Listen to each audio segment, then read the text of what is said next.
Concussions in rugby? Let's burn through that.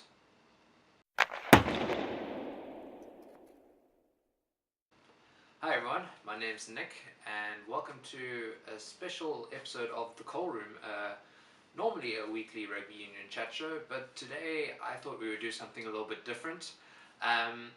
So for those of you who don't know, I'm actually a PhD student specializing in concussion among rugby players. So I thought today I'd just sit here and talk to you a little bit, be a little bit more academic and informative about concussions, and specifically concussions within the game of rugby.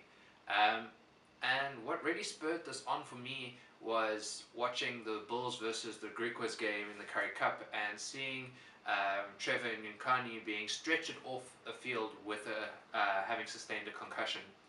And also seeing the recent team announcement for New Zealand that Ryan Crotty is back in the starting lineup after suffering quite a serious head knock a few weeks ago against Australia. So that's kind of what the context of why I'm doing this, and I think it'd be interesting for you guys to actually know a little bit more of the facts surrounding concussion in rugby. So I'll just dive right into it, and yeah, I'll occasionally be putting up some little academic articles that you're welcome to go and Google for yourself if you want some really in-depth detail, but this is just kind of a brief overview. What is a concussion? Well, a concussion is where forces of a biomechanical nature are transferred either directly or indirectly to the head, neck and brain area of the body. Now, direct transmission of force is your classic head knocks, whether it's in a tackle situation or just hitting the ground awkwardly, and your indirect transfer of forces tends to be in your more whiplash kind of forces, where your head bounces back and forth. Now, this tends to cause some mild brain dysfunction known as a metabolic cascade, which put simply is just a competition of resources that leads to resource depletion within the brain, resulting in various symptoms.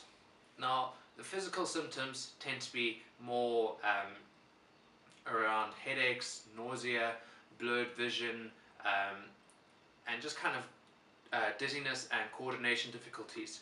Those are the first ones that tend to be seen with athletes and tend to be felt quite predominantly. But there are other symptoms that aren't as noticeable. The first group, I'm going to call them neuropsychological symptoms, and that's because they're how the brain relates to behaviors and actions. Sorry. And the first kind of group is around memory. So you see deficits in memory, primarily in the verbal memory domain, so all remembering words, so written and verbally spoken, as well as your visuospatial memory, which is memory of objects, spaces that are more visual than verbal in their domain. Now, in addition to those, you'll see some deficits in visuospatial ability, so your ability to navigate the space, and that kind of links to the coordination difficulties I spoke to earlier. And finally, you see some deficits in attention and other executive functions. Now, executive functions might be a bit vague, but that tends to be the functions that make us human. Inhibition, planning, goal-directed behavior, attention. But attention is an interesting one because without attention, we don't have memory, because if you don't attend to something, how are you supposed to remember it? So broadly, those are the neuropsychological effects of a concussion.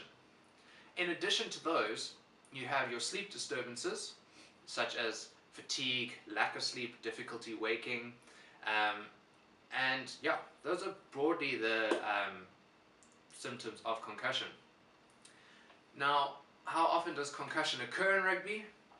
Now, you'd think that there'd be a lot of research around this topic, given the popularity of rugby. However, in comparison to American football, there is very little research on concussion in rugby. One study published recently was a systematic review and meta-analysis of concussion incidence rates among various sports, including American football, ice hockey, field hockey, lacrosse, and rugby. And naturally, given the sports I just listed, you can see that this was done in the United States of America. So Our incidence rates are a bit of an issue, but this study says that there are 3.89 concussions per 1,000 playing hours of rugby, which is the highest out of all of the sports listed in this article. So that tells you that concussions are really common in the sport. So how is a concussion diagnosed? Well, there are numerous methods to this. Most prominent being, or the first line is a sideline evaluation. Now, the most commonly used tool is the Sideline Concussion Assessment Tool, or the SCAT, which is now in its 5th edition, and this includes measures of memory, balance, coordination, some physical symptoms checklist, where it's asked about headaches and nausea, essentially the symptoms I discussed just now. Following that, when a probable concussion is diagnosed, in inverted commas, individuals are required to undergo a medical evaluation. Now, this medical evaluation is normally done in a hospital where a brain scan is conducted to rule out any more serious brain injuries. Now, the classic hallmark of a concussion is that the standard brain scans show no damage to the brain. However, I could do a later video where I could go on to actually the nitty-gritty, in-depth, minute structural issues associated with a concussion, but I feel like that's a little bit complex for this video. Following that, a medical diagnosis of a concussion, an individual might undergo a full battery of neuropsychological evaluations. Now, the most common method used is the impact test battery, which is a computerized test battery that was created by a group of researchers based in Pittsburgh. And this is a quick little thing that takes about 45 minutes to administer, that looks at processing speed, reaction time, visuospatial ability, as well as verbal memory and visuospatial memory words. Following this, individuals generally get recommended a return to play protocol.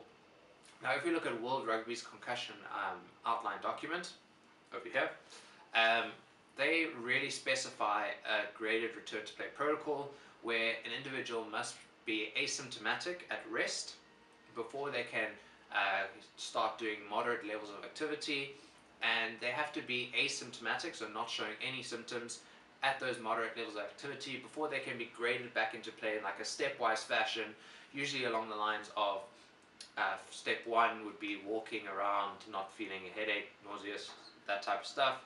That followed by some light jogging, maybe some running. After that, and eventually it kind of goes down and down and down until the player is reintroduced into play, where full contact and tackling is expected. Now, this is where there is some controversy. I mean, some teams might follow this to the letter, other teams might not. Again, I'm not going to point any fingers at anyone, but the application of this is inconsistent around the world and even within specific countries. So how long do athletes take to recover? Well, generally athletes tend to recover between 7 to 10 days following the initial injury, but there's debate on whether this is true recovery or not, as there is some research that shows that there are deficits that remain up to 6 months after the injury, and that kind of ties into the more microstructural brain injury that I was alluding to earlier. I can go into more depth in that in a later video.